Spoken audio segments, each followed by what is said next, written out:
In this video, we're going to talk about the top 20 candidates that could be traded come August 1st in the Major League Baseball trading deadline, and this video will start right now. Now, before we get into this video, please subscribe to the Baseball Hut 2, and let me know what you think about this video in the comment section. So as you know, we're less than 2 months away from the trade deadline, and things start to percolate now that we're in the month of June. We're past Memorial Day. The next big day will be 4th of July. We'll be at the 4th of July before you know it. We've already gone through the third of the season. Over 50 games plus have been played. And they're going to be big names that are going to be moved come the trading deadline. And I will chronicle it here on the Baseball Hut 2. Everything that's going on in Major League Baseball. I talk about different players, different teams. And here we go. So CBS is from CBS Sports. They put out a top 20 list. Headline, MLB trade candidates, 20 players who could move by deadline, including Shohei Ohtani and White Sox stars. We'll get into that. It's going to be a lot of White Sox players going to be moved. There are exactly 2 months until, well, a little less than that, until the 2023 MLB trade deadline. And it's written by, it doesn't matter who wrote it. It doesn't matter at this point. But I will read some of this. We've noted before that one of our favorite quotes about the cadence of Major League Baseball season comes courtesy of Oakland Athletics executive Billy Beane. Beane once told Peter Gammons that the first 2 months of the season are about finding out what you have. The next 2 months are about getting what you need, and the final 2 months are about playing with the team you really wanted in the first place. Today, June 1st, for those unaware, we're at June 3rd now. For those unaware, marks 2 months into the trade deadline. Well, I said that already. I don't need to repeat what they said. Let's get into it.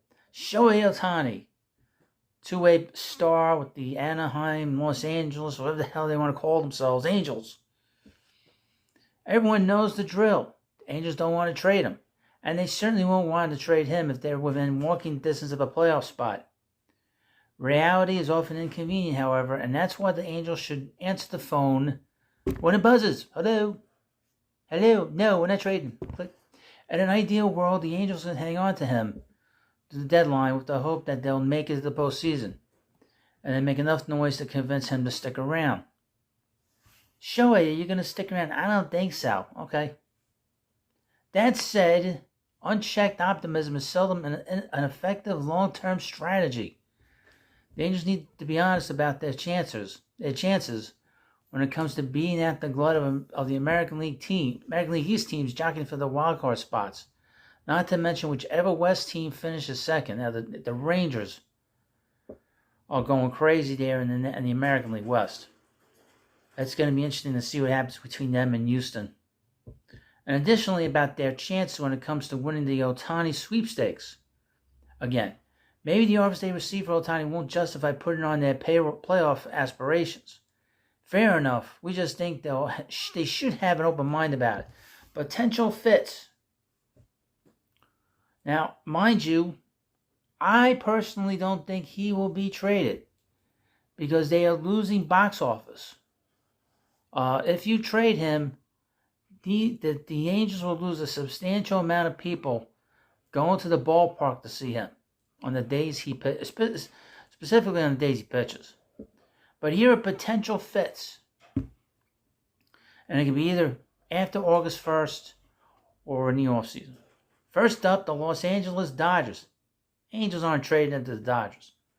Number 2, the New York Mets. I don't think the Mets have enough to trade for him. And they really can't gut their farm system right now. And number 3, the San Diego Padres. Hey, why not? Padres traded their whole entire team for the next best player. The next great big player. That's what they did last year when they traded for Juan Soto. Number 2, Lucas Giolito of the White Sox. He's an impending free agent, maybe the top star available this summer. He's rebounded from a rough go last year by making several notable tweaks, including not stinking. Including emphasizing a new-look slider as his top secondary pitch. His game has always been about verticality, mixing elevated heaters and changes to keep batters off balance. His new slider, featuring greater downward break, has fit in beautifully and so far served as his top bat missing pitch. They mentioned 3 teams here: the Astros, the Phillies, and the Dodgers. I think the Phillies will be active before the deadline. I think the Phillies will be active. They need some more starting pitching, and they could probably use another bat, specifically first baseman. But in this, they said for Giolito, the Astros, Phillies, and the Dodgers. Dodgers are going to be in a lot of players. As you know, they played really well. Shane Bieber of the Guardians. Now, I've been reading things. People have been writing to me, telling me that his numbers kind of lie about the kind of his rates in terms of the spin rate. He's not throwing as hard, and that the Guardians might be fooling people, thinking that he might not be as good as he had been, and they're going to try to get top-notch talent for him. Guardians tend to be very sneaky. That's a very sneaky organization. But for this, they mentioned here the Orioles, Diamondbacks, and the Padres again. The Padres again as a potential fit. Now, if you're the Orioles, folks,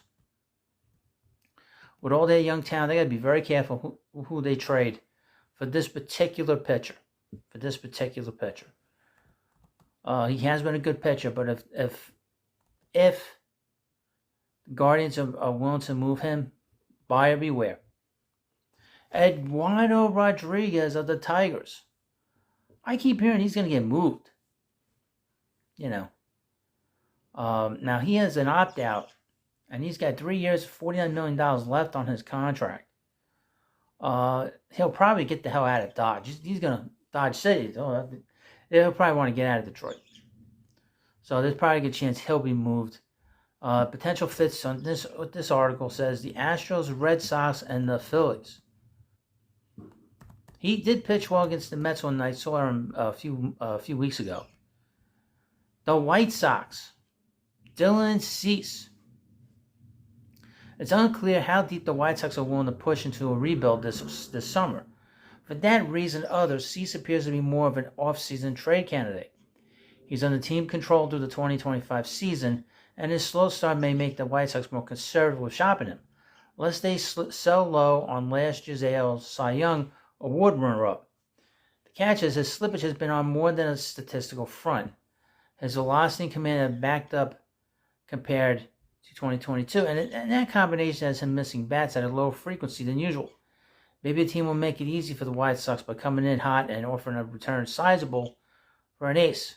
Otherwise, we suspect they'll give Cease more room to repair his stock. I don't see him getting moved. Of all the White Sox players on that team, he's got a few years on his contract. I don't think the White Sox will do that. I think they'll just sort of ride it out with him a little bit. On this, they said the Astros, Cardinals, and Phillies.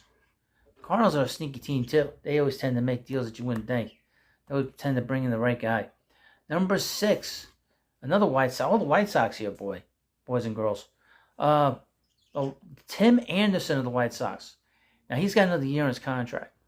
His availability, like Cease's, depends on the White Sox appetite for a reset. I can see him getting moved because he's 30 years old, and now he's had an injury this year.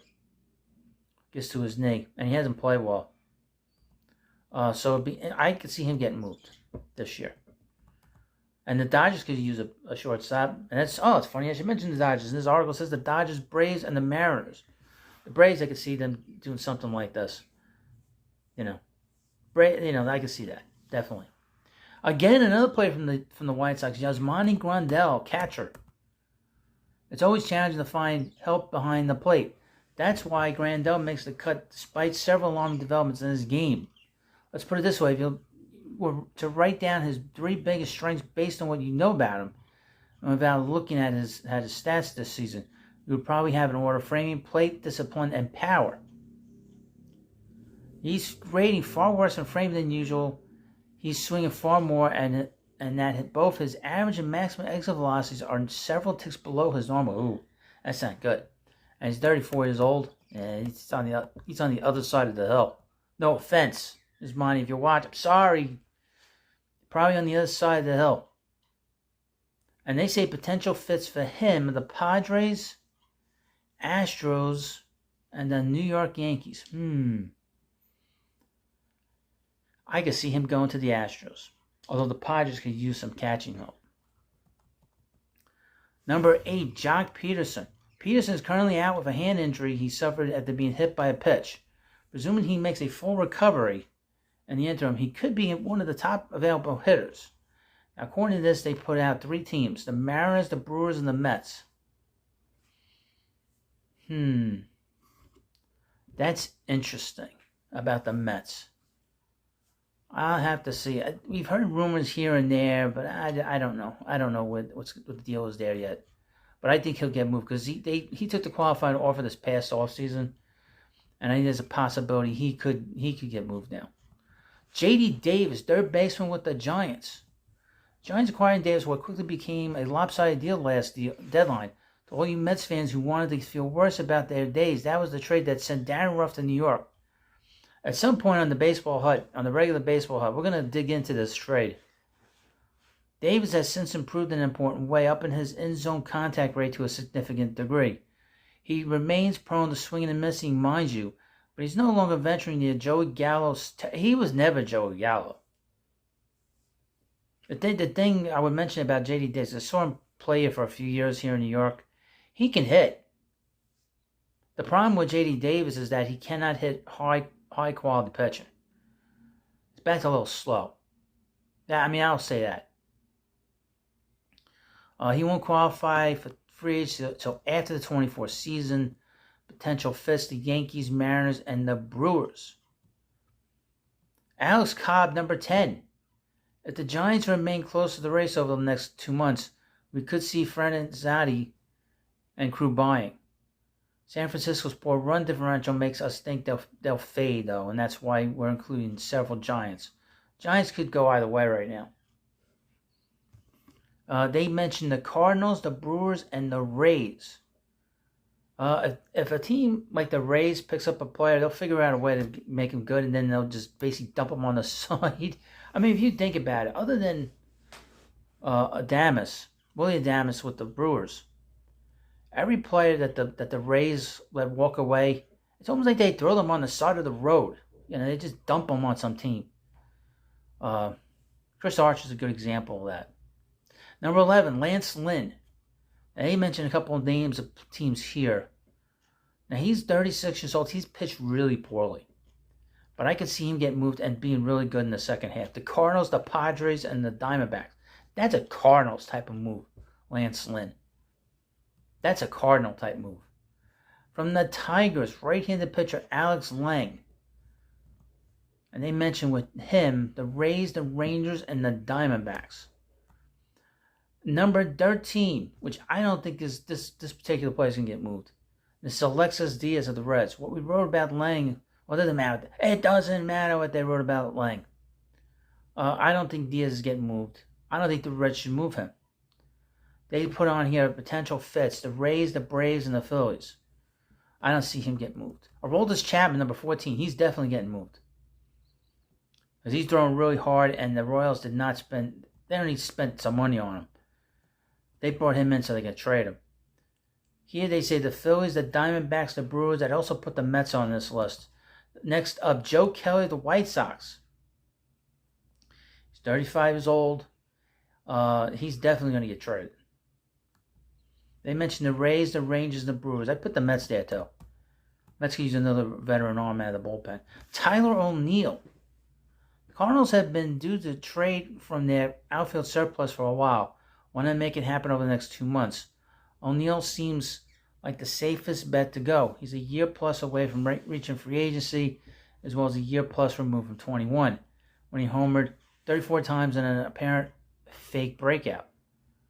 O'Neill's continued to deal with a share of durability woes, amassing 6 injured list stints over the last 2.5 seasons. The Cardinals may find it hard to let him go and his upside. At a certain point, though, promise turns into a 4-letter word. They mentioned the Yankees, the Astros, and the Mets. I don't know about that. Seth Brown, the A's. Brown only recently returned to the A's lineup after missing more than a month because of a strained oblique.